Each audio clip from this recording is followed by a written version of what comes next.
цената на кухнята ще ви шокира. Здравейте, хора! Здравейте! Днес най-накрая ще ви запознаем с нашата кухня. Нещо, което така дълго време много питахте, много ми писахте в Инстаграм за него. Ето, дойде момента. Макар че, бързам да се застраховам, кухнята не е напълно готова, обаче нямахме търпение и решихме да ви я покажем най-накрая. Основните неща са завършени и нека да започваме. Аз сега ви направихме проект на нашата кухня, или под главно Габи, с помощ, нали, така, от приятели, от дизайнери. Кухнята ни е с 9 метра плот, което е доста, но нашата кухня си е доста големичка. Ние искахме такава голяма кухня, така че Габи да може да се вихри вътре в нея. Чудихме се дали да я вкараме в хола и да бъде хол с кухненски блок. Никога. Знаете, предполагам от предните видеа, доста спорихме с него на тази тема, но в крайна сметка решихме да го направим това кухня с трапезария, тъй като реално стаята ни за кухнята е голяма колкото хола на квадрати, просто е с други форми. Не мога да повярвам, но към днешна дата, вече като виждаме кухнята готова, ми е най-любимата част от апартамента, но супер много ми харесва, че е огромна и днес измисля една гениална идея. Имаме и бар плот. Както виждате, ето цветовете на кухнята, бяло дърво и леки черни декори, така, нали, някакви акценти. Тук отново има една черна лайсна шкафче. Чудите се дали да е бяла или черна, но решихме да има някакъв акцент. Да. Шкафчета се отварят, затварят плавно, което е доста яко между другото. Тук шкафа се отваря отдолу, пак има такава черна готина лайсна, което е много добре. И сега един съвет от нас, нали, не питай стерило, питай патило. Тук тези шкафове са доста високи за нас. И трябваше да сложим или пуш механизъм, или тук да издълбавим вратичката, така че да може да се отворят. Само че не го знаехме това и не го направим по този начин. И в момента Габито изобщо не може да го отвори, а на мен, ето, дори ми е трудно.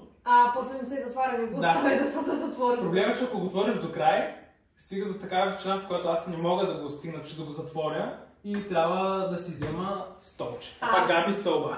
Аз и с стол не мога да го затворя.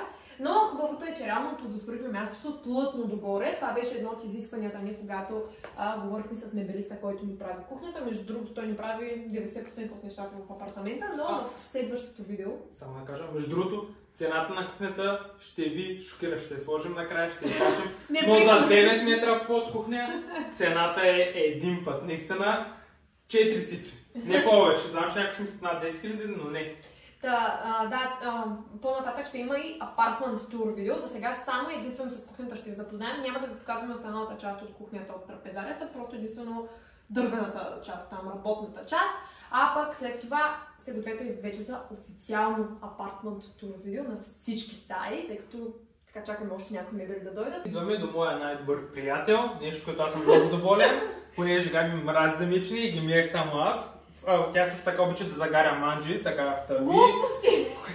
Тенджери и беше голямо търкане. Защо тенджерите купим по-хубаво? Да, оправдание и вуаля!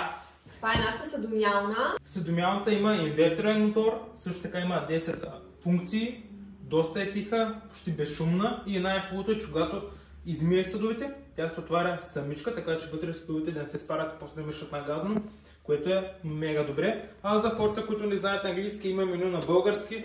Габито доста се зарадва на това нещо. Аз знам английски, да се уточним. Но се зарадва на българското меню. Е по-лесно, като цяло с някои функции на български не ги разбирам, камо ли на английски. Така че ми е супер улеснение. Чудихме се дали да е 45 или 60, но в крайна сметка успяхме с мебелиста да измислим такъв вариант, че да се събира 60 см съдомялна. Съдомялната ни е от EMAG. Супер доволни сме от към качество. Супер лесно се избира в сайта. Всички електроуреди всъщност са ни от EMAG. И реално си ги подбирах, после си ги добавях в любими, после си избирах кой ми харесва повече от тези, между които се колебая. И поръчахме абсолютно всички уреди наведнъж. Идваме към мивката. Тук пожелах аз да говоря, защото аз съм инициатора да си вземем такава мивка. Само да кажа, че Габи в началото искаш да вземе една мивка с 16 вида функции за пускане на вода. Да, знаете. Която е мега паянтова. Така че аз съм малко за нещо по-качествено. Реално въпросната мивка от неръждаема стомана. Чудехме се дали да е такава или гранитна. Но на квартирата бяхме с гранитна. Навсякъде, където виждам гранитни мивки, са побелели. Държахме да е черна и просто не исках това побелялото. То няма чистене, просто като се набие варовика в този гранит. и реших да заложа на нещо друго. Силно се чудя за тези от нераждаема стомана, които чувате малко по-различен звук имат. И също се допитах до нашия мебелист, който ми прави кухнята. Каза, че е слагал такива дори на други майстори, които правят кухни и други мебели и са супер доволни всички. И въпросната мивка той ми я намери за 150 лева, колкото е странно да звучи. Тази с многото функции е 500 лева, но ни каза, че е опасно да не се спука някаква тръба, нещо такова, да не стане наводняване. И като цяло не държах чак толкова на тези функции, просто държах да е супер така неангажираща мивка от към чистене. И да бъде черна. И да е черна и заложихме на тази, и да е голяма. Също държах много да е голяма, виждате колко е широка, дълбока, не е шумна. В смисъл много хора се притесняват тази ламарина да не шуми, но... Реално долу на мивката има едно нещо, което обира вибрациите, така че наистина не се притеснявайте от шума, няма никакъв шум. Самата мивка, естествено, виждат се капчици, ще ви оставим след това по-близки кадри, но буквално с минаване на пръста ми ето така, просто се минава и изчезват и е като нова, така че съм повече от доволна. Смесителят ни също е най-обикновен смесител и беше около 60 лева, като отново държах да е черен и много държах ето тази част да е... Да, тя е реално като материята е на маркуч. Реално е по-твърд маркуч, който може да си го гънете. Следващото нещо, което аз много исках да имаме, е голям хладилник, защото съм живял така на място с Габи, където имаме малък хладилник. И не ми хареса. И не ми хареса. Хладилникът е пълен с салати, мезета, едно друго. Няма сега да ви обяснявам. Припълнен, и той хладилник не стига. А долу имаме фризер, който е пълнен с месо. И подправки на Габито. Реално хладилника е доста висок. 365 литра, мисля, че беше. Около 2,10. Доста обаче се чуихме с Габито дали не може да си вземем двукрилен хладилник, реално доста голям, но обаче ни казаха, че няма как да се вгради такъв двукрилен и съответно избрахме този. Доста по-красиво стои, естествено двукрилния има много повече плюсове, пространство съответно. Да, но заложихме на, не знам, аз някак си винаги съм си мечтала за вграден. И на първо време, в смисъл супер не, като цяло този малкият хладилник, с който бяхме преди, наистина беше малък, но не беше пък драматично малък.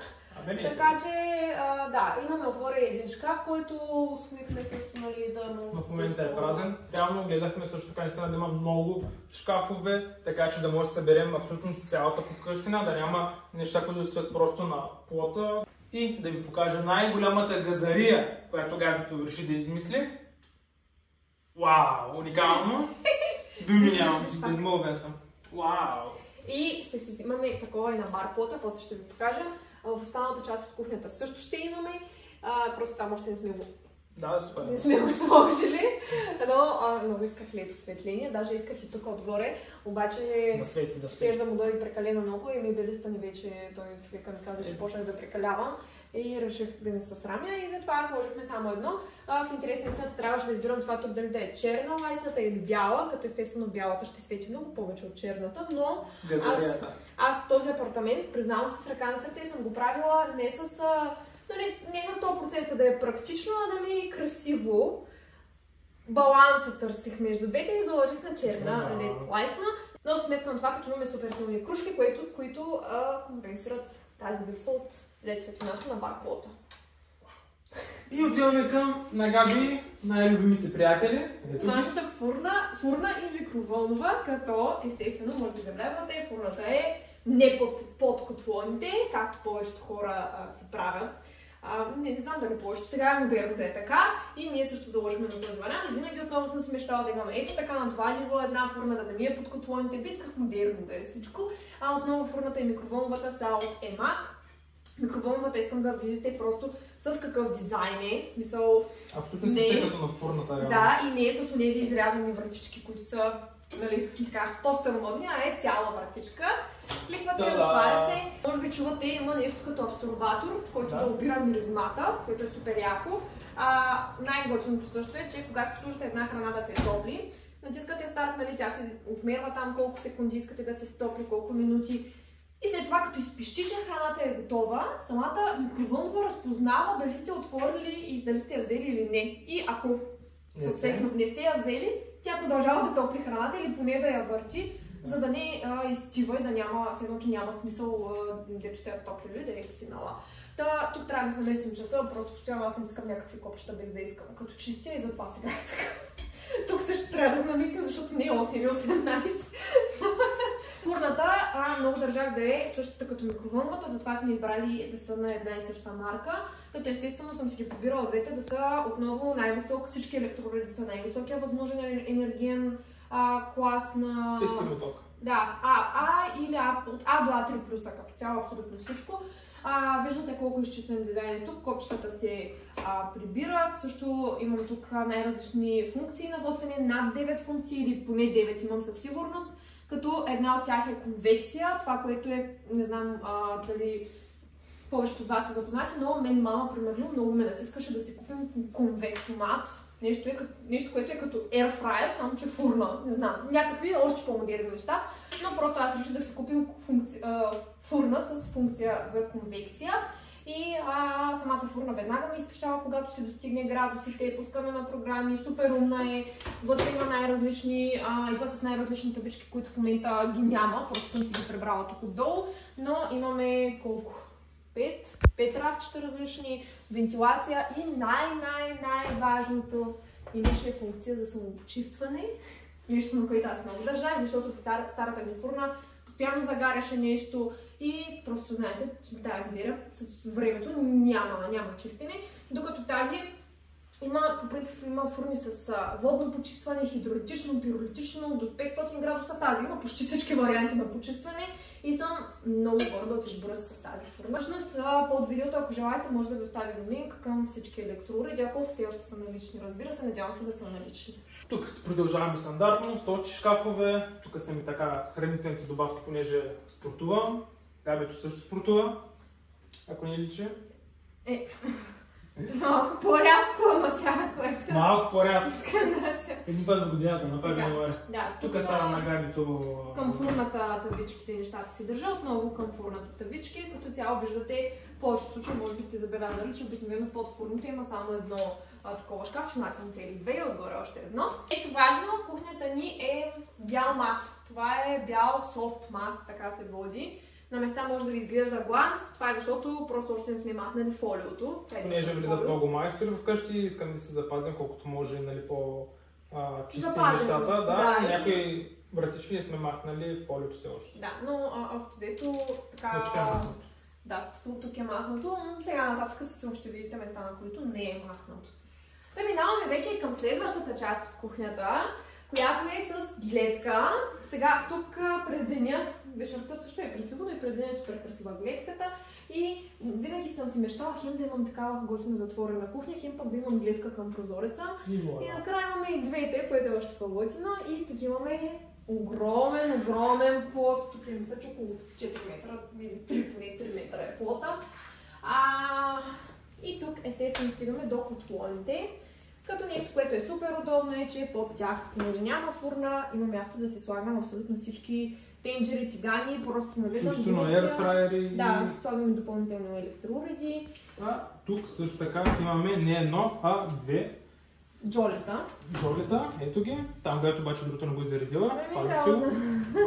Да стигна до него. А тук може да видите всъщност, ето тук не е махнато фолиото и реално вижте как ми се отразява силуетите. Това е просто защото изглежда сега лак, защото на фолио. Тук може да видите нашия ширм. Абсорбатор? Добре, извинявай да изпълня тази модерна дума. Да, взехме такъв, който е за пълно вграждане. Предполагам, че сте виждали, че има такива, които са леко изнесени надолу, но за да не разваляме целият дизайн в фазата. Копчета му са изнесени реално. Да, има си осветление включено. Тук също тук ще сложим допълнително LED осветление, но това е взето решение вече, моля те. Да, отново, между другото, това идеята абсорбатора да е за пълно вграждане е по препоръка на нашия медалист, тъй като и той има така, да кажем, око за визуално добре да изглеждат нещата. Да, знаете, може би, че повечето медалисти така малко трудно ви разбират понякога, гледат някои, повечето случаи гледат да е по-практично, не им пука, че има някаква несъразмерност, нашия не е такъв. Аз затова толкова много си го харесвам, просто защото Той гледа хем да е практично, хем да е красиво и аз, нали, моята част от това да е красиво е изпълнена и съм супер доволна. Та сега за абсорбатора и за котлоните. Да, основното за котлоните, бързо загряват, което е важно, особено ако така сте като мен, който еде много яйца, варени и всякакви типи яйца. Имат си няколко функции, лесно, бързо се почистват, са под 5 минути, така че жена ми да не ви се кара, което е отново доста важно. Вече съм готвила аз лично няколко пъти, както вече Деско спомена, обичам да загарям храни, да кипват някакви неща. Лесно се чисти. И просто за момента се още изглеждат като нови, което значи, че са супер добро покритие и сме супер доволни от тях. Абсорбаторът е на марката Turbo Naire, в интерес на истината не бях чувала много за нея, чувала съм я, но ми стана така доста специално за абсорбатора супер много четох за тази марка и има прекрасни отзиви. Нещо, на което супер много държах на първо място е да има силна струя на изсмукване на миризмите и да е с ниско ниво на шум. Та по тези два критерия основно съм си избирала абсорбатора и този е с двете характеристики най-добрия възможен. Искам да ви кажа, че съм изключително доволна. Кухнята ни, както ви казахме по-рано, е доста голяма, около 20 квадрата, ако не и малко повече. И успява да обере цялата миризма от цялата стая. И естествено, ние от квартирата имахме един абсорбатор там, който не можехме да си чуем приказката, когато го пуснем и то почва дори да те боли главата. Тук даже искам да ви кажа, че когато съм наготвила, седнали сме да ядем, просто го забравям.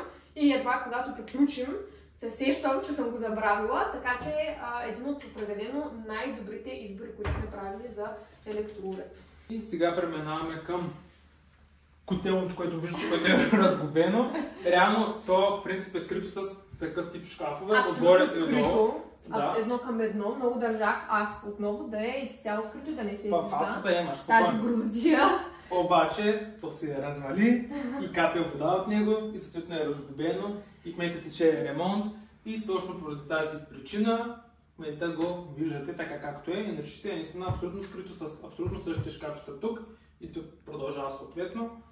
Тук отново много благодарим на мебелиста ни, който пък се съобрази, без ние изобщо да му казваме така да направи шкафовете, че ако някой ден случайно, тъй като котелното се щупи след като сложихме кухнята, ако случайно някой ден се щупи, да можем да махнем само един шкаф и да имаме достъп до цялото котелно. Имам чувство, че го беше предвидил това, което ще се случи. Буквално 2 седмици по-късно протече. Да, така че ето отново, нали, нещо, по принцип някои мебелисти можеха директно да го затворят и отправят се оттам нататък. При нас беше направено така, че да можем ние сами да се го свънем и да се го затворим. Какви са плюсовете да имате котелно на газ?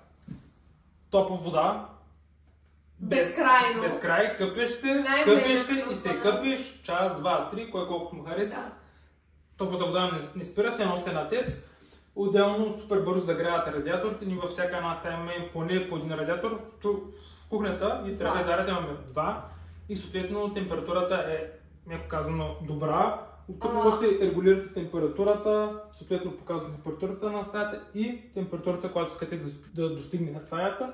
И просто там си контролирате абсолютно всичко. Може дори от телефона да си контролирате, може да си настроите една програма, да кажем да работи от 8 сутринта до 8 вечерта и през вечерта да не работи, нощта когато спите да не работи. Да. Може от работа с половин час преди да се приберете да си пуснете котелното, да запали, да стопли и най-якото или половин час преди да се събудите, така че когато станете сутрин да не мръзнете, целият апартамент да бъде топъл, да ви е приятно. И най-хубавото е, че искам да ви кажа, тези радиатори загряват буквално за 2 минути, откакто сте пуснали самото котелно на газ. Аз като един истински скептик към това котелно, защото когато купувахме апартамента с Деско, за него това беше един от най-големите плюсове, че има газово. Аз бях, какво пък толкова, изобщо няма да го използваме, ще се топлим на климатици. Да, но искам да ви кажа, че топлината от това да имате газово отопление и климатици е огромна. Ние имаме климатици и в апартамента и климатици и газово. С газовото топлината е много по-яка. Сега ще покажа, тук е най-хубавото. Ето го най-хубавото. Тук се намира най-хубавото. И тук се намира нещо лошо, по-хубавото. Смети какво надграждане от това, по-хубаво какво може да е. Ето, има какво да се надгради. Ракийка, домашна, така и тук още. Продължението. Така, минаваме и към, може би, любимата част на Деско от цялата кухня, именно нашия барплот. И моето любимо нещо в тази кухня, барплота, за който много държах и много се бори. Габи искаше барплот да бъде наполовина, но аз така държах да бъде, нали, на цялата възможна дължина, включително тук да се простира нататък и тук да минава зад колоната. Защо исках да е наполовина, само да кажа? По принцип това, по принцип аз исках тук да може да е празно пространството, за да мога да минавам и да не обикалям реално до барплота от другата страна, където е диско. Имам достъп, когато обиколя. И кой ще направиш това спестено време, не знам. Викам, кой ще го направиш ти спестено време? Да, имам възможност да обиколя. Трябва да обиколя просто ето тази колона и стигам до него. И викам сега, няма да обикалям аз като лудите хора, да обикалям да правя някакви обиколки. Тук исках просто да е директно изразено, но добре, че го послушах специално за това, защото така барплотът е много по-голям. Имам самата аз много повече място, когато готвя нещо, когато идват хора, когато си сядаме. Още не сме сядали, нали, но като цяло, вижте, нали, крушките ще да е супер тъпо да съм някакси насам. Да, направихме се го така доста добре. Ще ви оставя някъде тук проект на самата кухня. Общо взето за изработката бяха необходими около 2 седмици. И за монтирането и за монтирането й бяха необходими, може би седмица, няколко дни. Буквално за няколко дни я сглобиха. Супер бързо работят и доста качествено. Буквално повече от доволни сме. И сега въпросната цена, направиха ми оферта, разбира се, предварително, не ни казаха накрая. И даже аз бях доста изненадана от самата оферта. Цената за цялата кухня без барплота, обръщаме внимание, е 7000 лева. Всичко, което видяхте в кухнята без електроуредите, струва 7000 лева. Да, всички електроуреди са ни от Емак. Отново казвам, поръчахме си ги директно там, едновременно. Имат доставка до врата, така че директно може да ви доставят във вас, без да мъкнете някакви неща. Супер бързо и лесно се ориентирате, добавяте се ги в любими, сравнявате си продукти дори. И електроуредите са им доста висок клас, за момента се представят прекрасно. Ние вече, макар че чак сега правим виното, живеем повече от месец тук и сме повече от доволни. В кухнята стоим буквално най-много време, повече дори отколкото в хола.